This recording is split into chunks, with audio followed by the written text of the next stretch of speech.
Bonjour à tous et bienvenue sur cette vidéo. Pour démarrer 2021 avec élégance, je vais tenter de vous offrir des belles bases pour vous permettre de différencier les différentes catégories de pensées que vous allez rencontrer au cours de cette année 2021. Voir la vie en rose est clairement une utopie, et vous le savez. Suite à cette réalité, avoir des pensées négatives est donc juste normal, j'ai envie de vous dire. Et personne ici ne vous demande d'être dans un schéma de positivité toxique. Non, personne ici se permettra de faire cela.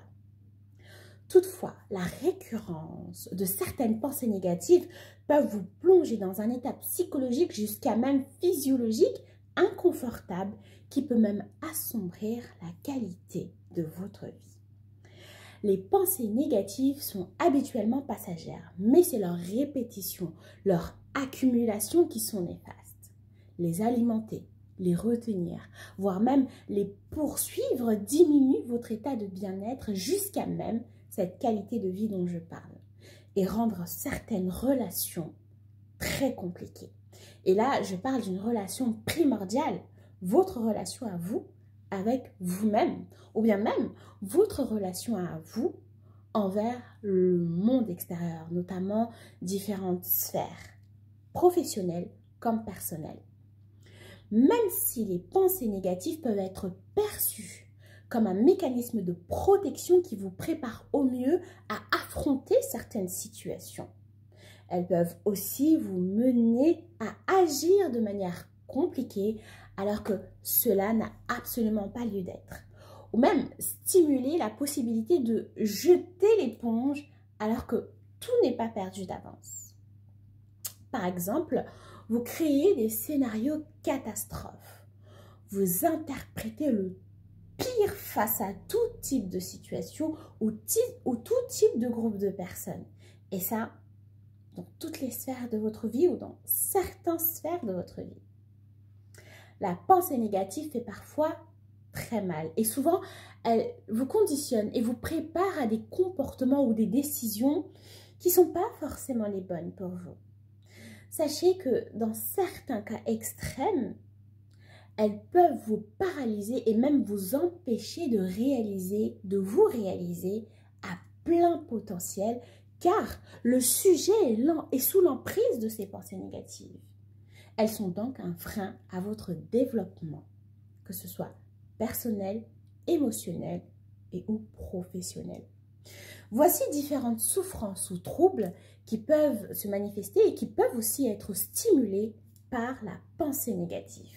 Je parle ici d'angoisse, d'inquiétude, d'autosabotage, de plaintes, différentes formes de plaintes, des critiques non constructives, des remords, des regrets, certaines formes de mensonges, des comparaisons, ce schéma de comparaison qui est épuisant, la rumination, la culpabilité et celui que j'adore, l'interprétation.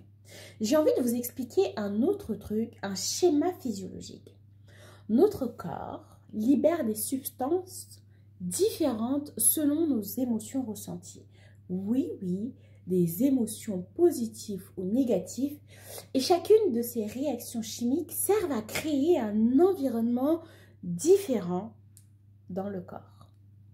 Par exemple, quand le cerveau produit la sérotonine, de la dopamine ou de l'ocytocine, vous allez vous sentir bien, heureux ou apaisé. D'accord? À l'inverse, si votre corps relâche de la cortisol lorsque vous êtes stressé ou autre, vous vous sentirez complètement différent car votre métabolisme se met en mode « Oh, il se passe quelque chose. Il se passe un truc. » Voilà, c'est bon, je crois que j'ai fait le boulot. J'ai bien appuyé sur la gravité des pensées négatives. Je vais recevoir 60 messages à ça. Comment je fais pour réduire mes pensées négatives?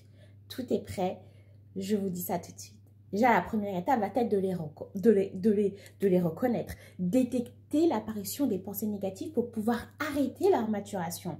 Vous pourrez même aller plus loin dans cet exercice en prenant le temps de conscientiser leurs conséquences sur votre comportement.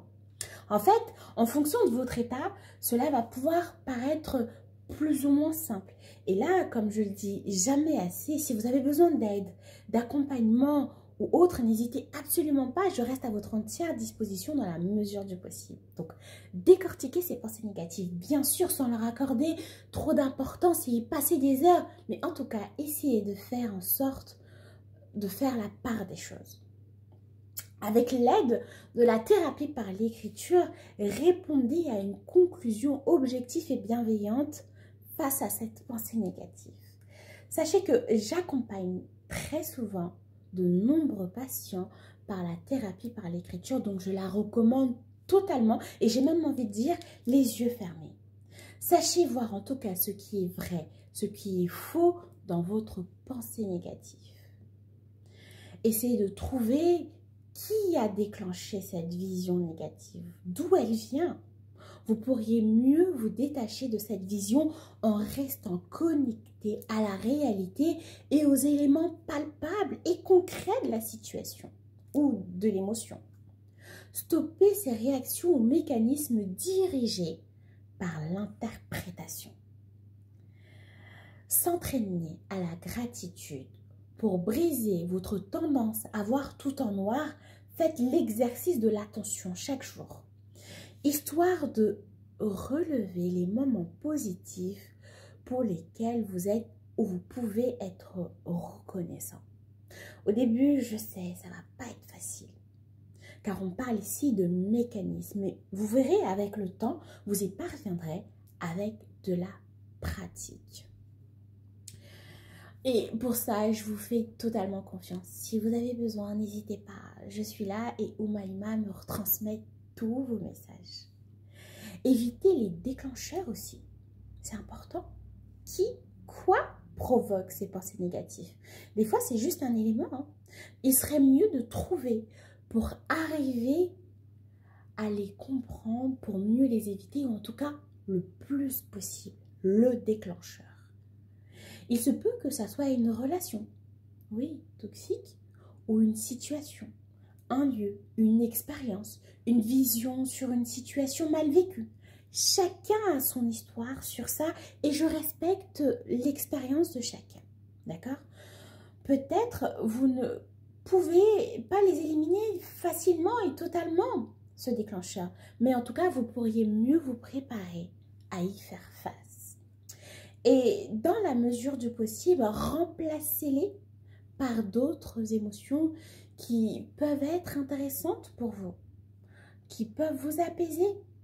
Trouvez des activités qui ont du sens pour vous et qui pourraient vous permettre de vous combler émotionnellement. Vous entourez l'entourage. Entourez-vous de gens bienveillants qui vous poussent vers l'avant en rapport avec votre personnalité et vos objectifs. Ainsi, vos pensées seront positivement influencées. Répétez dans la mesure du possible les affirmations positives, là où avant vous auriez pensé négatif. La pensée négative est généralement une habitude vite apprise. Ainsi, au lieu de vous laisser envahir par une pensée négative habituelle, prenez l'habitude de répondre clairement à cette pensée par la même occasion et tentez de voir positivement dans cette circonstance. N'oubliez pas que aussi, j'ai envie de vous dire, personne n'est parfait. Et ouais, personne n'est parfait. Allez donc de l'avant. Il est facile, même je dirais trop facile de vous arrêter sur vos erreurs. Surtout que vous avez une vision de vous intérieure que vous seul êtes en possession. Avancez. Et la meilleure des choses que vous puissiez faire, c'est d'en tirer des leçons intéressantes et aller de l'avant avec ce bagage en main. Et ce qui réveille en vous ces pensées négatives, si c'est votre vision négative ou limite que vous avez de vous-même, concentrez-vous sur vos forces, vos qualités ou vos vertus tout simplement. Ne vous martyrisez plus et ne vous compliquez pas les choses. Nous n'avons qu'une seule vie et chaque jour est une nouvelle chance pour faire mieux. Oui, la pensée négative peut provoquer et peut être associée à plusieurs comorbidités, plusieurs et différentes formes de phobie. Je parle ici d'agoraphobie, de phobie sociale. Elle peut vous pousser à être dans une dépression ou bien même des troubles anxieux généralisés. Retenez bien que cette vidéo ne remplace absolument pas une consultation et les informations que je vous donne, elles sont d'ordre général. Et si vous avez besoin d'approfondir en rapport avec vous, n'hésitez absolument pas. Je suis à votre entière disposition. C'était juste moi.